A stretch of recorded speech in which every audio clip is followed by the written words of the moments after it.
नमस्कार साथियों, स्वागत है आपका अपने चैनल नितेश पांडे में। जैसा कि अभी तक आपको रोमेश सर के द्वारा हैंड रिटन नोट्स में विज्ञान की संजीवनी क्लास 1 दी जा चुकी है। आज आपके बीच यह दूसरी क्लास आई है।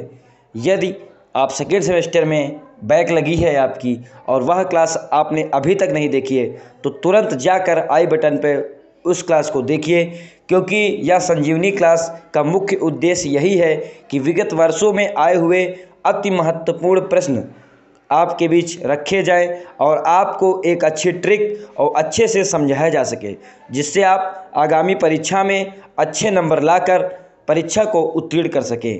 तो जो भी साथी चैनल पर नए हों, चैनल को सब्सक्राइब करें, वीडियो को ज़्यादा से ज़्यादा अपने हर एक बैक प्रशिक्षु के साथ शेयर करें। वीडियो पसंद आए वीडियो को लाइक करें और आपको डेली संजीवनी क्लास और मैथ्स के लिए रामबाण क्लास मिलती रहेगी। तो साथियों, रोमेश सर के साथ आप क्लास पढ़िए। नमस्कार साथियों, मैं रोमेश शर्मा आपके अपने YouTube चैनल नितेश पांडे में आप सभी प्रशिक्षुओं का स्वागत करता हूं। पिछली क्लास में मैंने सभी वस्तुनिष्ठ प्रश्न के बारे में आप सभी को बताया था। आशा है आप सभी को अच्छी तरीके से समझ में आया होगा। आज मैं सेकेंड सेमेस्टर के विज्ञान विषय के ही सभी परीक्षा में आए हुए अति लघु उत्तरीय प्रश्न के बारे में चर्चा करूंगा। तो आइए देखते हैं क्या क्या क्वेश्चन इंपॉर्टेंट है। तो पहला क्वेश्चन है, ईंधन को परिभाषित करो। ईंधन क्या होता है, किसे हम ईंधन कह सकते हैं? तो ईंधन ज्वलनशील पदार्थ है। ईंधन ज्वलनशील पदार्थ है जिसका उपयोग ऊष्मा प्राप्त करने के लिए किया जाता है। सिंपल सी परिभाषा है, ईंधन ज्वलनशील पदार्थ है जिसका उपयोग ऊष्मा प्राप्त करने के लिए किया जाता है। इसकी 3 अवस्थाएं होती हैं, ठोस ईंधन, द्रव ईंधन, गैसीय ईंधन। 3 अवस्थाओं में आपको ईंधन मिलेगा। ठीक है, फिर अगला क्वेश्चन देखते हैं, मिट्टी पलट हल किस प्रकार का कूंड काटता है? थोड़ी सी तबीयत सही नहीं है, इसलिए कहीं भी कोई प्रॉब्लम हो तो क्षमा चाहूंगा।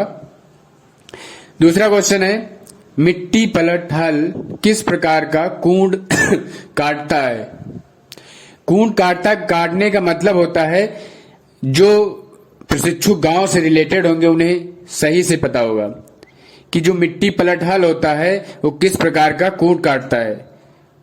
आयताकार, वो जब जुताई होती है खेत की तब वो आयताकार मिट्टी को काटता हुआ चला जाता है।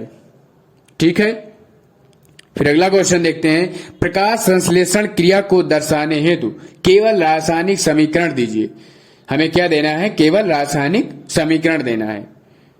समीकरण याद रख लेंगे, 6CO2 + 12H2O इक्वल टू क्या आएगा?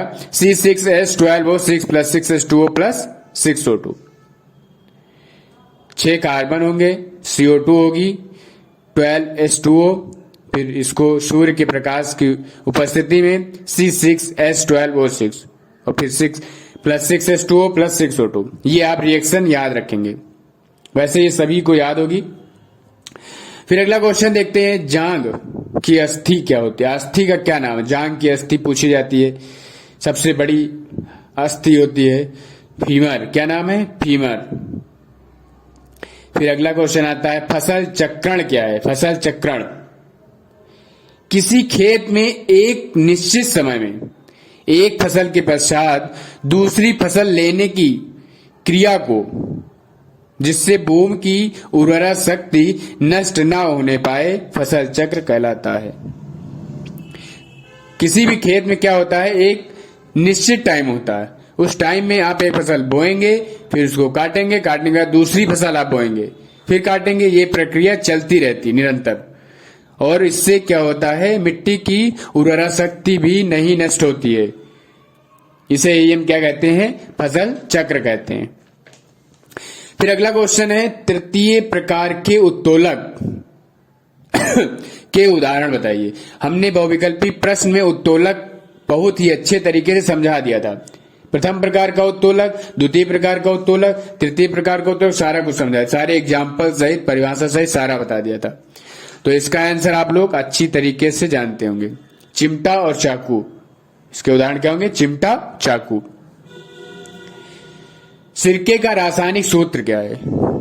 अगला क्वेश्चन है सिरके का रासायनिक सूत्र CH3COOH। एसिटिक एसिड को ही सिरका बोलते हैं। फिर अगला क्वेश्चन है मेस्टन हल का प्रमुख कार्य क्या है? मेस्टन हल का काम होता है ये ऊपर की मिट्टी को नीचे और नीचे की मिट्टी को ऊपर करता रहता है। फिर अगला क्वेश्चन है नवीकरणीय एवं अनवीकरणीय संपदा में क्या अंतर है? नवीकरणीय संपदा क्या होती है? जो भविष्य में समाप्त ही नहीं होगी, जिसका विकास हो रहा है, नवीन जिसका विकास हो रहा है वो समाप्त नहीं होगी, जबकि अनवीकरणीय संपदा भविष्य में समाप्त हो जाएगी। ऐसी संपदा जो भविष्य में नहीं समाप्त होगी उसे नवीकरणीय, और जो समाप्त हो जाएगी उसे अनवीकरणीय।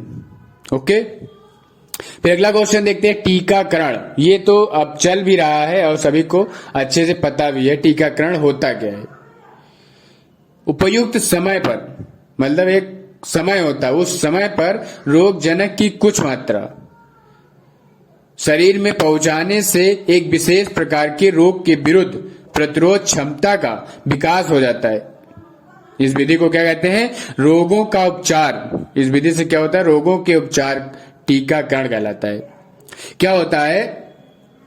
एक निश्चित समय होता है, मतलब उस समय के अंदर अगर आपको रोगजनक की कुछ मात्रा आपके शरीर में, बॉडी में पहुंचा दी जाए और आपका शरीर जो है उससे लड़ने के लिए सबल हो जाए, वही टीकाकरण कहलाता है। जैसे कोरोना चल रहा है तो उसकी जो टीकाकरण होगा वो टाइम पर होगा, टाइम से पहले या टाइम से बाद में होने से कोई फायदा नहीं निकलता है। वो रोगजनक की कुछ मात्रा हमारी बॉडी में प्रवेश कराएंगे, जिससे हमारी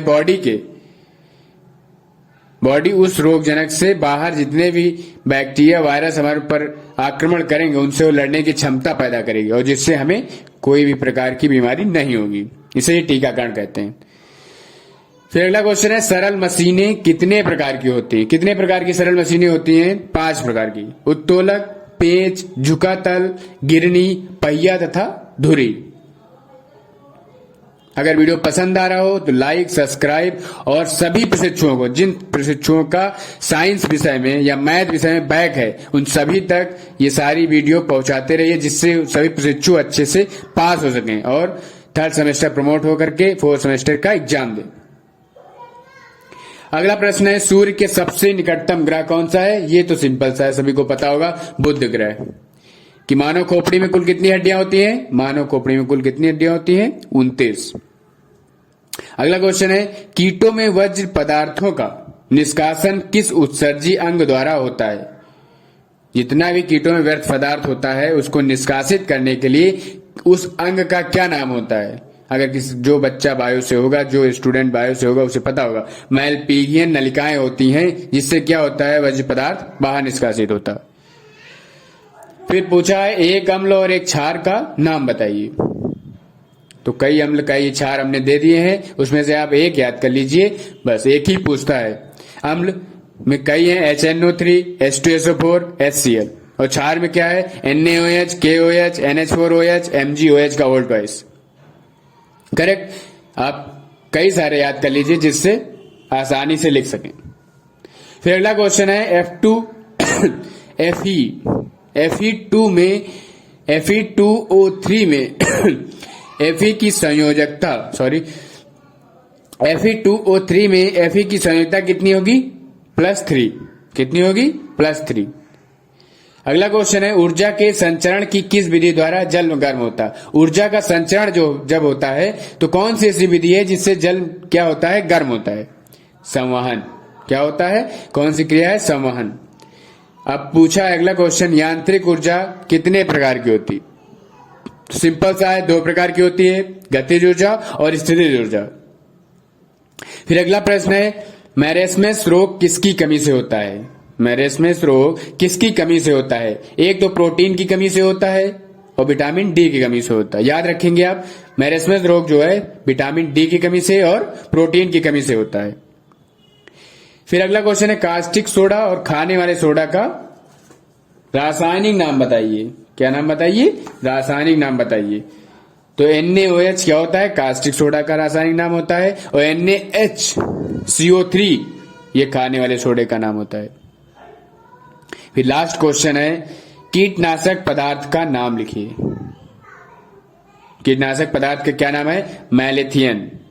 मैलेथियन जो होता है कीटनाशक पदार्थ होता है। और हेप्टाक्लोर है, लिंडेन है, फ्लोरोपाई एक लास्ट नाम है फ्लोरोपाइरिफोस। फ्लोरोपाइरिफोस कई सारे हैं कीटनाशक पदार्थ। आपको नहीं जानकारी होगी या आपको नहीं समझ में आ रहा हो तो कमेंट बॉक्स में कर दीजिएगा कमेंट, मैं लिखकर दे दूंगा। मैलेथियन है, हेप्टाक्लोरोलिंडेन है, फ्लोरोपाइरिफोस ये सारे क्या है? कीटनाशक पदार्थ के नाम है। अगर वीडियो पसंद आई हो तो लाइक, सब्सक्राइब और शेयर जरूर करें।